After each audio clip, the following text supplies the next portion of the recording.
प्रेरणा स्रोत के श्रोतागणों, आज हम इंडियन पॉलिटेक्निक के बारे में बात कर रहे हैं। इसके अंतर्गत हमने संविधान के अलावा जो संविधान के अंतर्गत जो हमारे अधिकार थे उनके बारे में हमने बातें की थी। जैसे स्वतंत्रता का अधिकार था तो इसका विश्लेषण है, इसमें भी कई अधिकार शामिल हैं। अपने विचार व्यक्त करने की स्वतंत्रता, शिक्षा प्राप्त करने की स्वतंत्रता, देश में कहीं भी घूमने फिरने की स्वतंत्रता, और आपस में संघ कोई बनाने की संस्था, जैसे धर्म के नाम पर या समाज के नाम पर कोई संघ बना रहे हैं तो भारतीय क्षेत्र में कहीं भी बसने की स्वतंत्रता, कारोबार आदि की या व्यवसाय करने की स्वतंत्रता, इस स्वतंत्रता के अंदर कई बातें शामिल हैं। और जो समानता का अधिकार है, इसमें कई जगह हमने उसका दूसरे ढंग से प्रयोग भी किया है। जैसे जो समाज के या बैकवर्ड क्लासेज जैसे शेड्यूल कास्ट हैं, और जो नीचे जो थोड़ा सा कमज़ोर तबके हैं, उनको ऊपर उठाने के लिए, उनको आगे लाने के लिए उनको विशेष अधिकार दिए गए हैं। ये समानता के अधिकार के अलग है, क्योंकि समानता का अधिकार में सभी लोग समान होते हैं, बाकी उनको विशेष अधिकार क्यों दिए गए? हालांकि समानता के अधिकार का उल्लंघन है, परंतु उल्लंघन जानबूझ के किया गया है, जिससे जो बैकवर्ड क्लासेज के हैं, शेड्यूल कास्ट के हैं, जो पहले से थोड़ा सा दबे हुए हैं, थोड़ा सा कमज़ोर हैं, उनको आगे जाने के लिए ये विशेष अधिकार विमेन के लिए, इन सब के लिए विशेष अधिकार इसीलिए दिए हैं कि वो आगे बढ़ सकें। अब हम राज्य के नीति निर्देशक तत्व और मौलिक कर्तव्य की बात करेंगे। जो नीति निर्देशक तत्व हैं वो होता है हमें क्या करना चाहिए।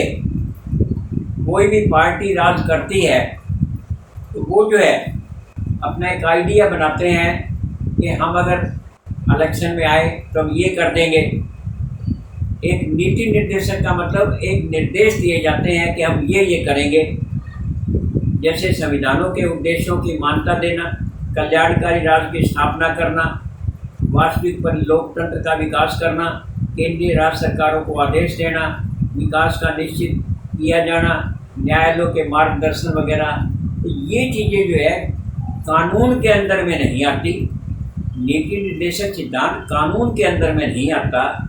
ये आगे बढ़ने के लिए योजनाएं बनाते हैं और नीति निर्देशक तत्व दिए जाते हैं जिससे कि हम आगे बढ़ सकें, परंतु ये अवश्य करना पड़ेगा, कानून के अनुसार करना पड़ेगा, ऐसा कुछ नहीं। ये हमारे मौलिक अधिकार हो तो कानून के अंडर में है, अगर उनको हम ना माने तो उसमें तो दंड मिलेगा। तो विकास का जो सिद्धांत जैसे नीति निर्देशक तत्व दिए हैं, अगर वो ना किया जाए, वायदा तो करते हैं, ये नीति निर्देशक तत्व हैं, परंतु अगर वो ना हो सके तो उसके लिए कोई सज़ा नहीं है। इसी प्रकार से अब आपको पता है कि कोई भी सिद्धांत है, जैसे सिद्धांत के अंदर क्या है, ये समाजवादी सिद्धांत है। समाजवादी सिद्धांत में गरीब अमीर सभी बराबर हैं। मानवीय सिद्धांत है, यानी जो अल्पसंख्यक का शोषण ना किया जाए उसको। और इसी प्रकार से गांधीवादी सिद्धांत है। गांधीवादी सिद्धांतों के अंदर पंचायतों को महत्व दिया जाए। उदारवादी सिद्धांत है। और इस प्रकार से अंतर्राष्ट्रीय कुछ सिद्धांत होते हैं, पंचशील का रास्ता अपनाओ, ये कुछ सिद्धांत हैं। ये नीति निर्देशक तत्व के अंदर में आते हैं। परंतु इस प्रकार से ये जो अधिकार हमें दिए गए हैं, इन अधिकारों का वही अधिकारी है जो अपने कर्तव्य का पालन करे। तो उसके बाद जो है इसमें ये संविधान के बाद में 1976 में 1976 के अंदर संविधान के अंदर कर्तव्य भी लागू किए गए। कर्तव्य का मतलब है कि देश के प्रति आपका क्या कर्तव्य है। तो संविधान का पालन करें, राष्ट्रीय गान, राष्ट्रीय ध्वज, इनके आदर्श और संस्थाओं का सम्मान करें और प्रभु सत्ता, एकता, अखंडता की रक्षा करें। देश की रक्षा के लिए सब कुछ कुर्बान कर दें और वैज्ञानिक दृष्टिकोण को अपनाएं और सार्वजनिक संपत्ति को सुरक्षित रखें। व्यक्तिगत और सामूहिक गतिविधियों में सभी क्षेत्रों के अंदर आगे बढ़ने का प्रयास करें। शिक्षा का, शिक्षित होने का प्रयास करें और स्वस्थ रहने का प्रयास करें। ये प्रयास सारे जो हमारा कर्तव्य है कि हमारा कर्तव्य है कि देश हमें सब कुछ देता, हम देश को क्या देंगे? हम देश की रक्षा करेंगे, हम देश की रक्षा करेंगे, हम देश की रक्षा करेंगे।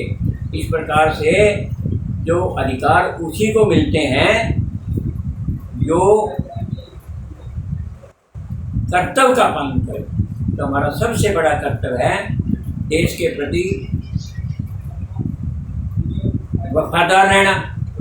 देश से गद्दारी करने वाला तो उसको सबसे बड़ी सज़ा दी जानी चाहिए, क्योंकि यही देश हमारे लिए सब कुछ देता है। हम देश के लिए अपना कर्तव्य निभाए जाएं।